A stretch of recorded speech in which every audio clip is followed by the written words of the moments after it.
SCP-264 Object Class Safe. SCP-264 is a skeleton of humanoid appearance, estimated at 2 meters in height. Its skull is slightly elongated, and 2 metal protrusions extend from either kneecap. SCP-264's torso and upper pelvis have either been replaced by or consist of a structure composed of an unknown metallic substance that resembles a temple of unknown origin. The structure is composed of several layers of balconies and terraces, with a door located at the approximate center. On the structure are dozens of carved statues that resemble men, women, children, and in a few cases, animals. Statues are unable to be removed, although they appear to go about the standard activities of any tribal culture when not being viewed directly.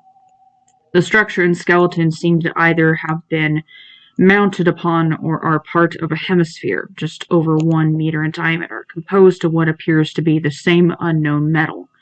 The edge of the hemisphere is lined with evenly spaced spikes, about 2.5 centimeters, 1 inch in length. Several of the statues have been seen interacting with the sphere in various ways and seem to be aware of its existence. The backside of the hemisphere is covered in carvings of several languages, including Arabic, Hebrew, German, and translation of the language has been suspended indefinitely due to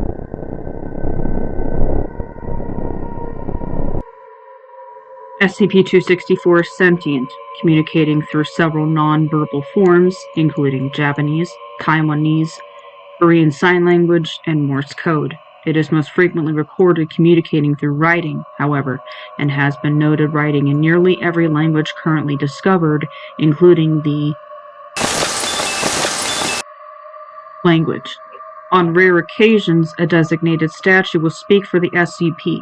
There have been only 2 recorded instances of this happening since its discovery. The subject refers to itself as the Guardian, and refers to the carved statues as separate entities. SCP-264 claims to be the creator of the statues and the structure they live in. The statues appear to be aware of the Guardian's existence, as they have been observed retrieving several objects from the interior of the hemisphere, where it is presumed the structure expands. Objects retrieved from the interior include a stick of charcoal, papyrus, SCP, and a small, semi-transparent marble of which was presented to Agent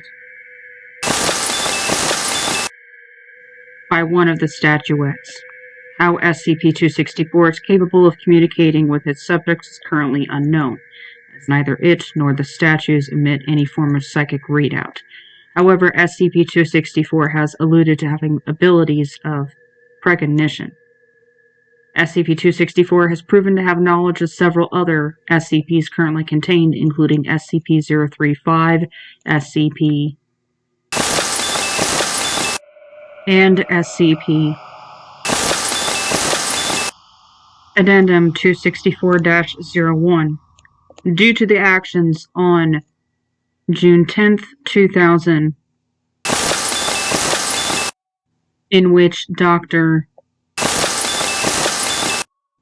and the civilian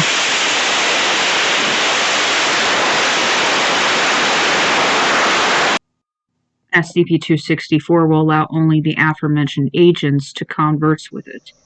Following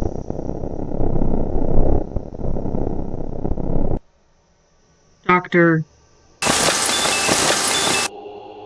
entered SCP-264's cell to perform several experiments with one of the statues.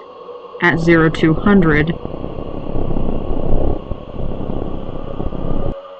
several hours later, a previously unseen statue was viewed emerging from the doorway located at SCP-264's center.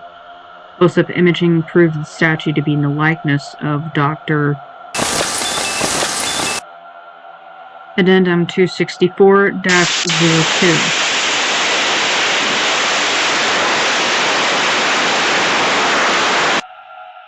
Note: the next stages of exploration have been enacted upon today.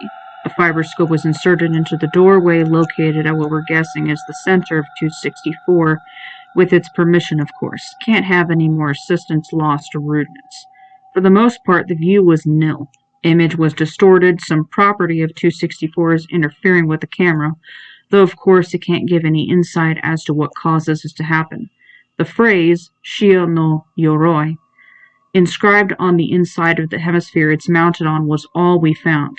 The Japanese translates to salt armor, though what this means we're still at a loss for. However, it does confirm our suspicions that 264 is Japanese or at least Asian in origin, despite where it was discovered. Further exploration scheduled for November 6th. Dr. Carnival. Special containment procedures. SCP-264 is to be contained in a 16 by 16 meter room of standard reinforcement. 2 guards are to be stationed outside of this room at all times, circulated every 24 hours.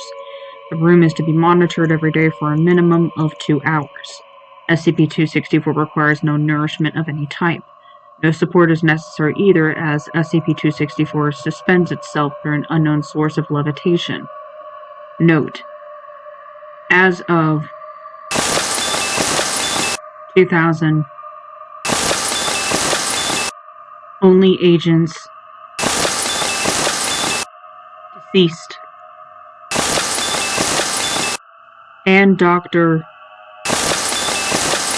are permitted to visit SCP-264. Failure to comply will result in reassignment, pending transgressor's condition. SCP-264 has noted previously some attachment to the aforementioned agents, as they were part of the team that originally discovered. In addition, both agents and were on location during suggest keeping them on site until further notice. Dr. Carnival.